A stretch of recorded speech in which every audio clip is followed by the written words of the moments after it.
Bienheureux François Louis de Méallet de Fargues et ses compagnons martyrs pendant la Révolution. Le bienheureux est né à Vitrac en 1764 dans une famille profondément chrétienne. Il y avait plusieurs religieux et prêtres dans sa famille. Il est ordonné prêtre pour le diocèse de Saint-Flour, mais il devient vicaire général de son oncle Monseigneur de Bonald, évêque de Clermont, à 22 ans, un des plus jeunes vicaires généraux de France.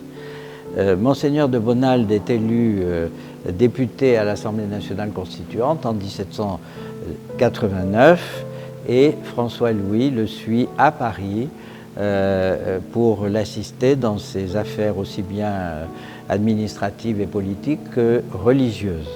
Arrive la terreur et l'Assemblée vote une loi en août 1792 qui punit les prêtres réfractaires, le clergé réfractaire, en les obligeant à quitter la France et les condamne au bannissement sous peine de déportation.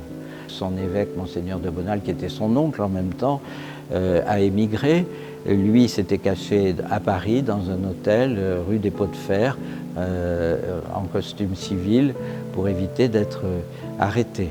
À la fin du mois d'août et au début du mois de septembre 1792, Danton et le ministre de l'Intérieur déclenchent une persécution contre les prêtres réfractaires qui va au-delà de cette loi d'août 1792.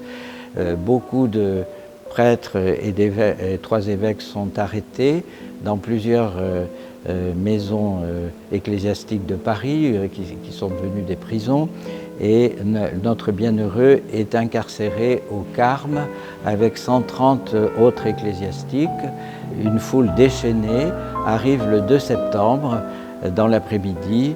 Des hommes fanatisés, armés de piques, de bâtons, de gourdins, décident de tuer tous ces prêtres. Ils sont abattus les uns après les autres après un interrogatoire sommaire. Voilà, donc le bienheureux François Louis Méallet de Fargues tombe glorieusement, martyr de la foi, le 2 septembre 1792, avec 191 donc martyrs qui ont été béatifiés.